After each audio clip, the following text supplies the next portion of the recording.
Those damn creatures.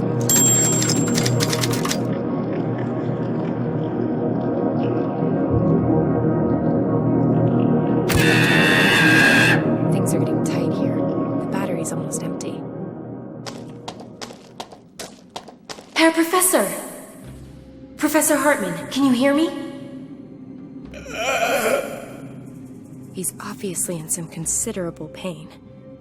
I'm not going to be able to move him until those wounds are patched up and he's feeling better.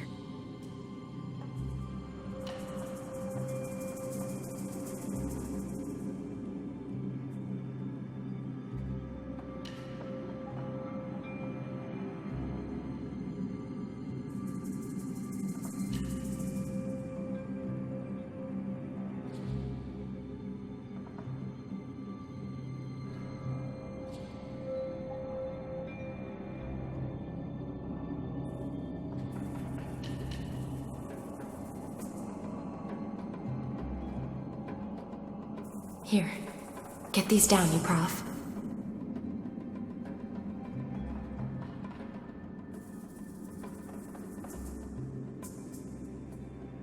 That should keep the blood off my clothes, and, broadly speaking, inside him. At least until I get him out of here. That will have to do until we get back to the mission.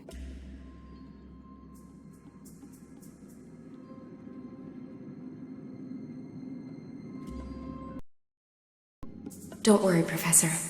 I'll get us out of here.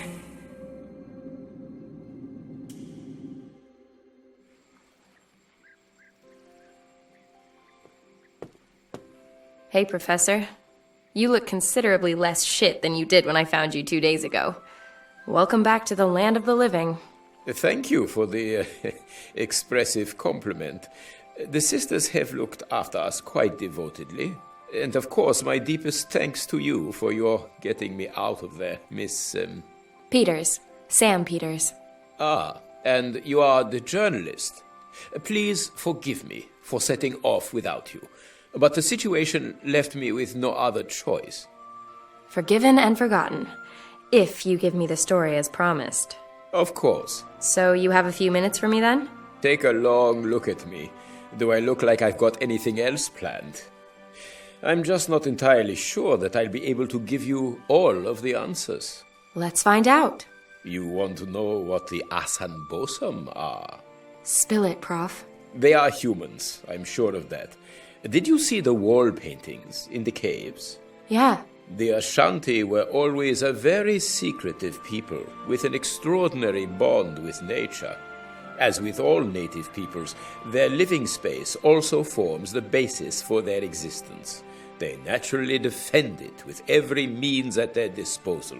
At some point, the Ashanti shaman must have realized that they would not be able to defend their lands indefinitely from outsiders.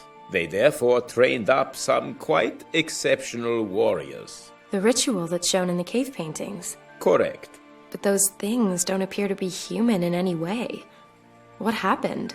Well, it happens that there is a particular species of snail, which is incidentally the reason we were here at Lake Bosumtwi in the first place. Whose genome has changed through eating the algae brought here by the meteorite. Yes, exactly. The algae may have been carrying a virus, which, over a relatively short period of time, triggers a rapid genetic mutation in a species. There are supporting cases. On the Indonesian island of Flores, they found the fossilized remains of a very small but adult human who was a genetic successor to Homo erectus. All evidence suggests this subspecies of dwarves evolved in only a few generations as a result of their isolated environment and in response to the narrow, low-ceilinged cave systems of the region. An unbelievable evolutionary step. Relative to conventional evolution, this process really did take place at the speed of light. As with the Asambosum. Possibly. Perhaps, as with the snail and the algae, the virus is the explanatory factor across all these examples. How far does this go? Perhaps the shaman knew that the algae possessed some form of mutational capability. and raised his warriors on it. The terrifying result you've witnessed firsthand. Then these warriors are designed with the sole purpose of keeping outsiders like us away. That is my interpretation, yes. And what about this disease they carry? That, alas, is one of the questions I cannot currently answer. The Bosum themselves appear to be immune to it. Perhaps it's a further defense mechanism. Do you think that they killed anyone? No, at least not directly. The evidence so far suggests they were designed to keep potential aggressors at bay, not to actively eliminate them.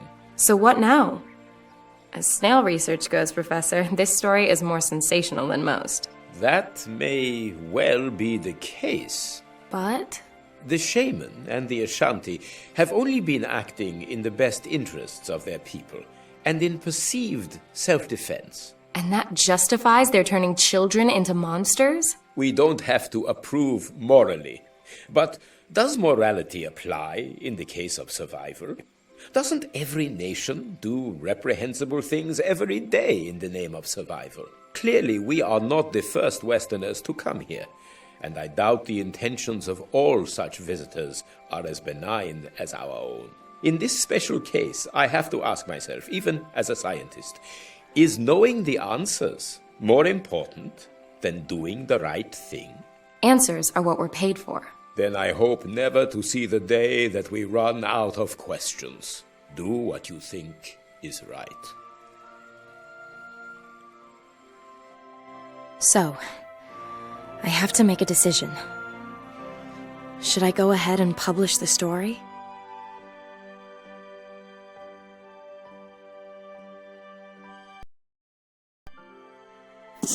I simply didn't have the heart. May a cloak of silence remain forever over the existence of the Bosum. Freedom really is so much more important than anything else.